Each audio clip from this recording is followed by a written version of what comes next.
Our second question concerns engaging youth and adults in our ministry.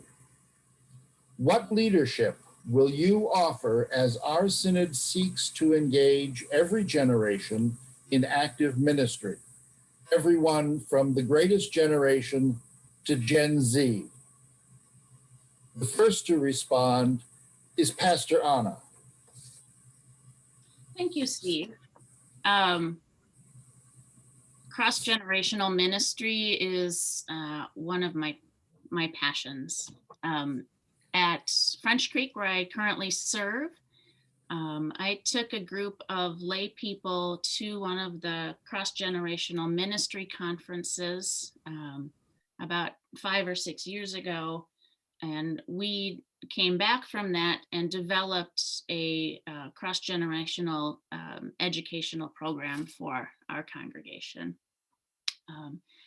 There are not a lot of places in the world where the generations get to interact the way that they do in the church.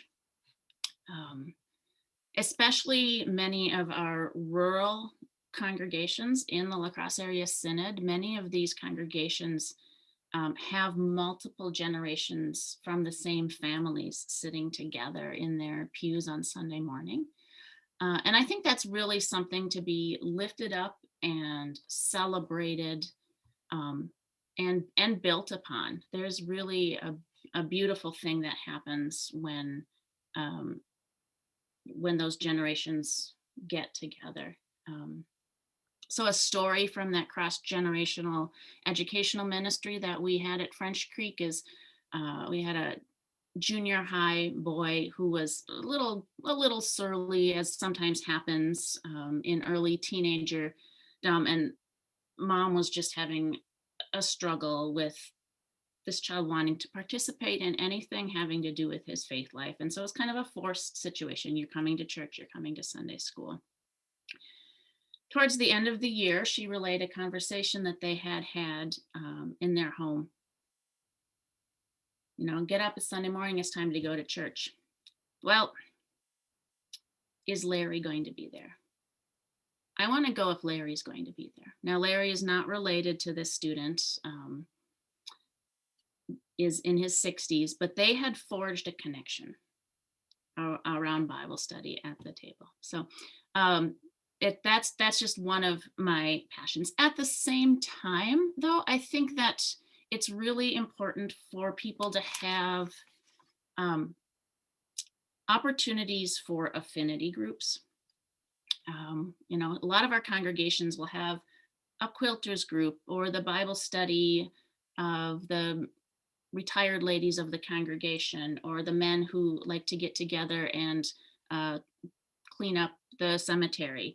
And our small congregations are really challenged to do that for youth or for young adults. As a mom of teenagers, that's one of my laments, is that there's only a handful of teenagers in the congregation that we worship at. So one of the things that I would like to do with our synod is find ways to support some of those affinity groups for our young people, especially our teenagers, maybe our young parents. I also want to lift up and celebrate the places that are doing that really well. Our Lutheran Campus Ministry, which is where young adults, that's our best young adult ministry in the Synod. It does such fantastic work. And our Bible camps, which do specific work. Both of them do specific work to children and youth. Fantastic leadership development opportunities, but both of our Bible camps also do cross-generational ministry. And I think that we can draw on these partnership ministries. I think they have a lot to offer the congregations as far as teaching us how to utilize the gifts of all the generations in our congregations. I think we're really good, at least the congregations I've been a part of, we're really good at utilizing the gifts of the baby boomers. And I think we can use a little coaching on how to utilize the gifts that other generations bring. Thank you. Pastor May. So one of my favorite things as a pastor are those opportunities when we get to have adults, intentional adults in youth, talk about faith and to share about faith. So to work that into confirmation rhythm, or when kids get their Bibles, or First Communion training, or those opportunities where not only parents can learn and share about their faith, but kids can ask questions and hear their adults in their lives talk about what faith means. I always find it amazing when youth, well, adults do this too. When someone else shares about their faith that's not the pastor, people remember that, and it has a larger impact when we are able to share from our own faith stories. And I think in this moment coming out of COVID, we've been practicing that more in our home settings, whether it's via Zoom and intergenerational conversation, or it's worshiping in your home together, or doing a Bible study, or pastors have been delivering items to the home to build faith in the home. So that's one thing I wanted to lift up. The other is I just appreciate the voice that young people have, and children in particular, and they do not always recognize the power they have. I love telling the younger kids in our congregation, if they are passionate about something and they ask an adult to support them, they're going to do it. It's why they can sell pastry and pizza and all that stuff for school. If they have a passion for something in the church and they want it, grown-ups will bend over backwards to make it happen. And so to empower spaces and ways in which not only our children, but our young adults have voice as well. I also, just because this is the only question I see category where we talk about young adults, just to recognize the challenge it is to be a young adult in the world today, and to name some of those struggles. Then the number of young adults dealing with mental health issues, the number of young adults, especially our LGBTQ folk, who have died by suicide, or for whom that's an issue. We need to be aware of that and to keep lifting that up. If we don't have them in our churches, it's just harder to have that witness present. And I just lift that up because I don't see it in one of our other categories. And we need to work on that. All ages need to work on that. And remember, we're all expressions of God's love. So, all right. That's what I've got for now. Thank you. Thank you, Pastor. Next, Pastor Becky Piper. So my background prior to seminary was full-time youth ministry. So I come with some years of experience with working with young people and trying to implement and create not only space for building relationships, but also for connecting generations. In my current call, we've done some focus on older generations, and with the same piece of that, supporting them in where they are in their life, going through some training, just reimagining how we take care of one another, and working through what we call our kin ministry program, prayer partners, and just checking in with older folks. And that's been helpful during the time of COVID, when things have changed so much, and the loneliness factor and depression and all of those things have really risen for people. And so I'm like a lot of you listening, and a lot of the other candidates, you're very mindful of that and how to continue those connections in this time. One of the important things that we've seen too, that I've experienced, is the celebrating of milestones in people's lives. So whether that's your baptism milestone, whether that's you're receiving your driver's license milestone, those can be extended. Oftentimes there are congregations that extend them to celebrating for the older generations as well, like your retirement, and having a space within worship that you're all celebrating that together. For us too, and at our congregation, and for what I possibly can provide with leadership, is thinking about creating spaces for people to tell their stories and for others to hear those stories. That's been said already, the importance of that we are putting actual finances behind a staff position to do just that. Somebody who's going to go and to capture the stories of all our generations so that we can share those with one another. And then we can make connections between older people and younger people, and that they are able to connect with those stories and then find a way in which to serve together in the community. So I really like to think about trying new ways of doing things when it comes to bringing generations together. Some of those work, some of those don't work, and then you simply try again. But the thing that I miss, and a lot of people miss, I think, is that time of sitting around the table and eating together. That is an important way to gather together and just be in relationship. And so thinking creatively again about creating those spaces for congregations and folks of different generations to share their faith with one another. Thank you. Pastor Libby.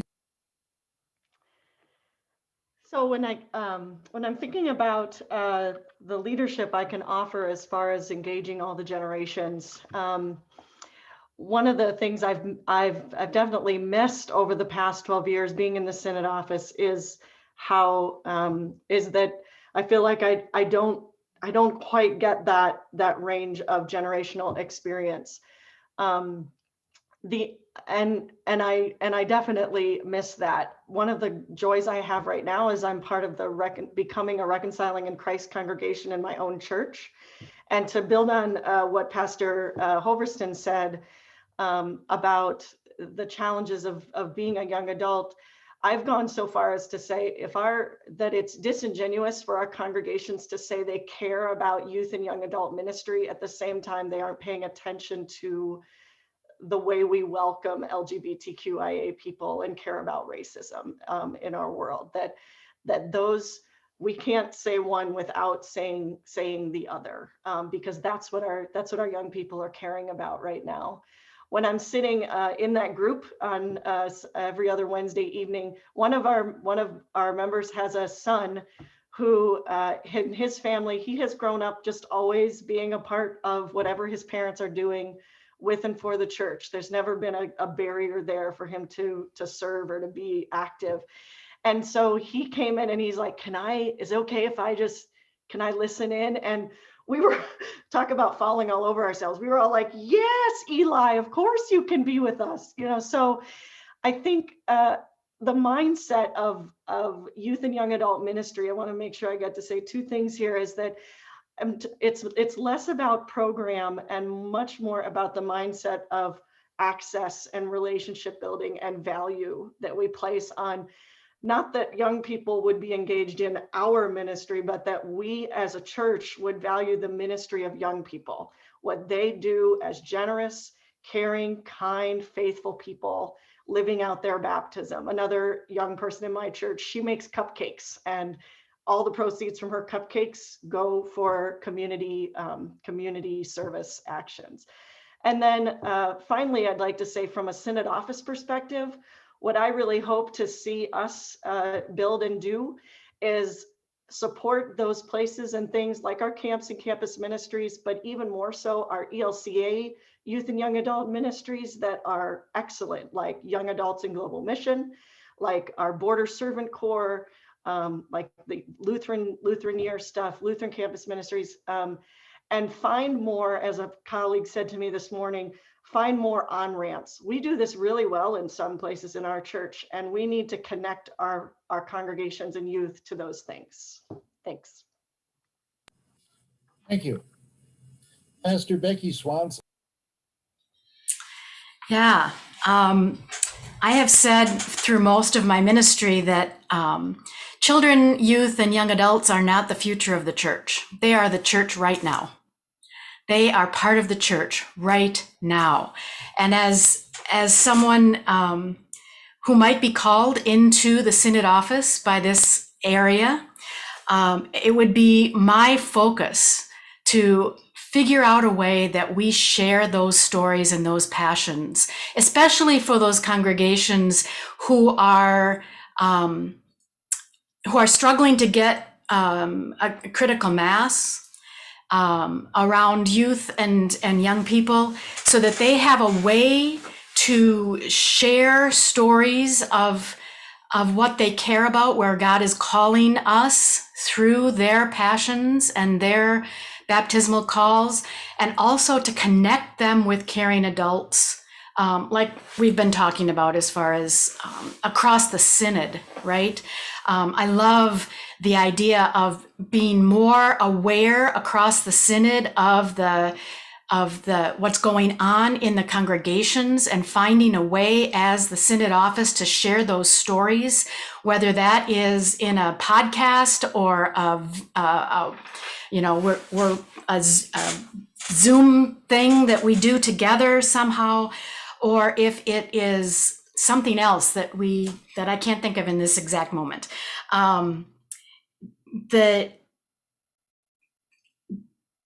The thing that we need to remember is that I think that we have youth that are just waiting for the time to be listened to. And they're not going to wait anymore. The older generations, we were told to wait until you know enough, or you're qualified enough, or you're whatever enough. And they're not waiting. And that can be frustrating for older generations, that there's this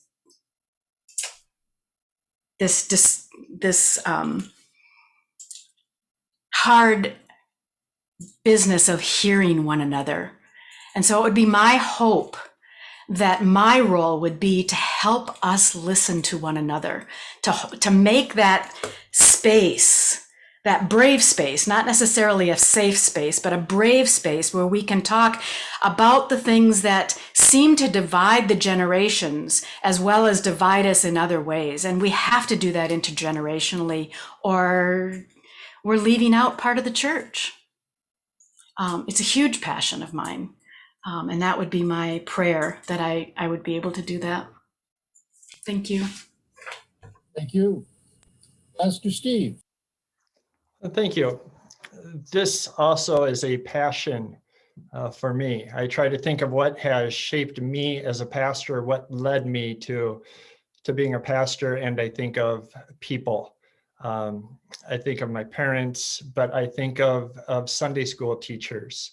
I think of, as an 8-year-old, having a 35-year-old, my first male Sunday school teacher. And then in high school, having some older retired people who were my Sunday school teachers, and then a younger married couple who were our Luther League advisors at that time. And if you were to ask me what they did that was so influential, all I can say is that they created a warm and welcoming place. They were people who cared, and I knew that they cared about me, and they cared about the rest of us who were there. And they let us be kids. There's also a verse from the book of Judges that has been influential for me, and how I see youth and adults in ministry together. The verse comes after Joshua, who led the people into the promised land after Moses. And during that time of Joshua, we're told that the people worship the Lord all the days. And then Joshua dies, and we get this one verse. That whole generation was gathered to their ancestors, and another generation grew up after them who did not know the Lord or the work he had done for Israel. And I find that to be such a sad verse, because growing in faith, ministry with the generations that are there, ministry with our young people is work that we are called to do together. It's not so much a matter of giving facts about the Christian faith to someone, because the church isn't in this information gathering business. We're in the relationship business, creating relationships between people and God, and relationships between one another. And I think of that in my own setting here. A couple of years ago, we were to design banners for our Synod Assembly. And I don't remember what exactly those banners were supposed to do other than say something about our church. But one of our young people said, how about if we put everybody's handprints on a banner? And so they decided that they were going to take some paint and have people dip their hands in the paint and then put it on this banner. And I remember coming out of church one day, and one of the oldest members whose funeral I will have tomorrow, as a 93-year-old, comes out of the church. And this 10th grader says, "Hey, Merle, come over here. I want to dip your hand and put it on the banner." And then to have her take his hand, put it in the paint, and then onto the banner. That's ministry with youth and adults. Thank you. Pastor Felix. Well, a lot has been said. But, I think when it comes to doing youth and family ministry and working with young adults as a synod, I think we have to be a little bit realistic and just know the capacity for the synod to actually do the work of connecting people, because as much as a bishop or a synod might want to do the work of connecting people, congregations are congregations and they're kind of do their own things. So I think I want to temper, what I think is capable for a synod to actually do on this front, other than suggest, right? I mean, I think that's the power of the synod, is to suggest that perhaps we maybe take a broader view on who we are as church. That I think part of the problem with our youth and family ministries is that we think, well, it's my youth and family ministry, as in each and every single individual congregation.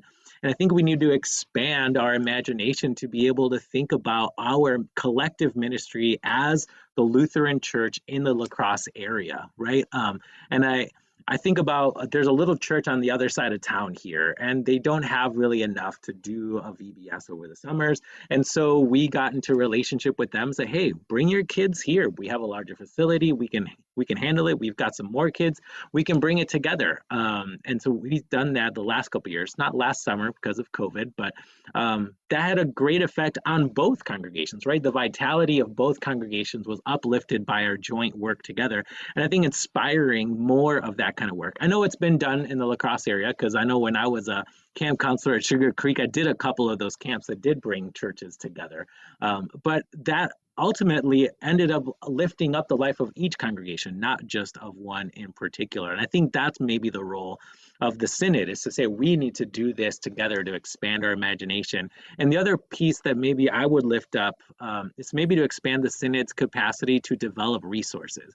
Because I know one of the places where smaller congregations, where you've only got a pastor, you don't have staff, you just don't have time to be creative. You just got to deal with the daily things, right? And so you lose out on the capacity to dream big about ministry and what to do. And so in some way, as a synod, to say, hey, we want to be here to help you be creative. Let's pull together some of these wonderful ideas that are happening around the synod, pull some of those ideas like from cross-gen ministry. I was there with Anna. Well, we weren't there together, but I met her there when we were in Colorado together, and we got to reconnect, which was fun.